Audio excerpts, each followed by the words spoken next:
One of the biggest sales in Marvel card history has occurred. The green PMG out of 10, Beckett 9, just sold on Golden Auctions for $28,000. The other PMGs that were also on the site, like the gold, sold for a record-breaking 26, the blue sold for 10, so on and so on. With these prices comes a new era of Marvel card collecting. So let's talk about the future. Let's talk about what we know, what we don't know, what people assume, what people are aware and not aware of when it comes to Marvel card collecting. So a few things to sort first. All of you casual collectors of Marvel cards who grew up collecting the 90s cards, looking at Masterpieces or Universe and kept them in your closet, have a couple of holograms, you're at the base level in terms of how deep Marvel cards can go. There was a big issue when the 1990 Marvel Universe Stan Lee rookie card, as they call it, came onto auction and came on the scene in terms of Gem Mint 10s and sold for thousands of dollars. Nothing even close to $2,000 or $3,000, I think, and if that was it was probably the highest. A lot of people who have been in the game for a long time with Marvel card collecting knew right off the bat that the people who were buying that card at that price weren't aware of what was really out there and what Marvel cards had become. So this is a video that I just want to share with you and get out there what Marvel cards are really about and what the future will entail. In Marvel cards, there are so many various inserts beyond holograms and versus cards and Stan the Man 1990 Marvel Universe card. You have Stanley autograph cards, you have pack pulled autograph cards, you have PMGs, you have 2013 Flair Retro multiple variant inserts that are closely related to the sports side that are very expensive. You have hidden chase cards. You have sketch cards from 1997 Flair Ultra Spider-Man, Silver Age, Marvel Creator Collections 1998 also has sketch cards. And some of these sketch cards are drawn by the most legendary of comic book artists. People who've invented characters drew on these cards. The well is deep, my friends. You're asking yourself at this point, how come I don't know about this? How come when I go on eBay or any other third-party auction house, there's nothing to be found? Well, this hobby is extremely small. I remember coming into the hobby and told people I wanted to collect Silver Surfer. In fact, I remember on blowout forums saying I wanted to get the Silver Surfer green PMG and wondered if anybody had one. I literally had a message that told me, good luck in finding one, you're never going to find one. Wish you the best. It was a lot ruder than that, but paraphrasing. I found one, but it was 5 years later. And it was definitely a hunt. And I had to crawl my way through a lot of collectors. And at the end of the day, it just popped up on eBay. Even when I found one or two hidden in people's collections, they were locked away for good. These cards are extremely rare. And if you're looking at cards in general, you're looking at sports cards, particular sports like basketball, football, things that are big and popular during on and off seasons. And then you have TCG, which is Pokemon and Magic, along with various others like Yu-Gi-Oh!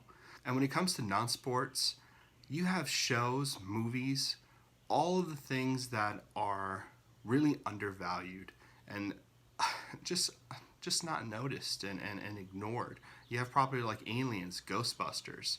I mean, there are things in non-sports in terms of autographs and chase cards that are just worth grabbing because they are so amazing. But when it comes to non-sports, the two major IPs that I see existing in the card world, but very difficult to understand, is Star Wars and Marvel cards. Now, I'm not going to talk about Star Wars too much. I will in a later channel because I have gone down this road. I am by no means an expert on Star Wars cards, but I do know a few things and things I can share with you from my collection that I've had to dig and find and what I learned on my journey trying to find those cards. Marvel grading cards are going to grow in the way that there will be different fractions of Marvel card collectors. You'll have MCU collectors, you'll have sketch card collectors, you'll have set collectors, and you'll have character one-off card type of collectors.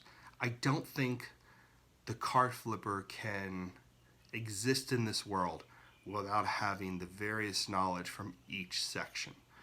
I think the hobby itself actually avoids flipping in general because the hobby is so small, because we are all so well connected in it, and because we are very much aware of each other's cards because they are so rare. As hard numbers on cards increase, I mean, we really hadn't seen hard number on cards until 2013 Flair Retro. I'm sure there were some other ones as well, but it didn't become as standard as it is now, especially with modern Marvel card collecting, which started really in Marvel Masterpieces 2016, Marvel Masterpieces 18, Marvel Masterpieces 20. I think Marvel Masterpieces 2022, I believe, is going to be the next one. Once that artist is named and we have a better idea of how they're going to continue this line and see that line through, a lot of one-of-ones, a lot of tens, a lot of cards are going to start coming to market. A lot of Flair Ultra series are going to start coming to market. A lot of series that are going to be dependent on rare high inserts are going to start becoming the norm for modern Marvel card collectors. And once 90 Marvel card collectors and we go through all of those old cards and people start grading them, which people are going to be grading them. You can see the pop reports constantly grow. What will take the next step is that 90s pool of cards is going to start to lower. That pool of 90 cards is going to get a lot more scarce once everyone starts getting things graded. Marvel card collectors don't often keep their cards nice. Most of them hide away in a binder, put them in a basement, and call it a day. Cards do not come out of the pack Gem and 10. Why am I stressing grading so much? I'm stressing grading to help you understand that 90 cards were mass produced. Yes, this is true. But most 90 cards brick out of the box. Most 90 cards are locked in basements or in binders and got yellowing and were destroyed. To be honest, most Marvel cards were ignored by the majority of card collectors. The 1990 series Marvel Universe is having tons of cards being graded. That's normal. That pool, that scarcity will grow because it will become more limited. We're going to see hard numbers on those cards and other cards that card companies can get their hands on. We're going to see other card companies coming for that Marvel license. I do honestly believe that. I believe MCU cards are going to grow. Star Wars has done an amazing job of showing rarity and growth with actor signatures, actor reputation on cards. They've done a wonderful job. MCU is going to start gaining some traction if it already hasn't. So for the future of Marvel card collecting, I see the hobby getting to these high numbers like the green PMG. I see rare cards coming on eBay. I see golden auctions. I see other auctions. I see vaults are going to start popping up online. So for the future of Marvel card collecting, to all the future Marvel card collectors, do your research. It's time to search for the real cards, the real grails of the hobby. I will share them on this channel. We will talk about them more. If you have questions down below, let me know. Give me an idea of what you think the grail card is. What are the big cards? What is the future of Marvel card collecting? Where do you see all this going? Where do you see all this building to? I will be collecting Marvel cards no matter if the price dips, if it grows, if it becomes rare, unpopular, popular, all that garbage. I won't care. I'm collecting because I enjoy the collecting. And I hope you join me, and I hope you're one of those people too, and we can talk about these. And if you're not, allow the hobby to make you a believer. And with that, this is Sketch Card Hive. I'll see you next time.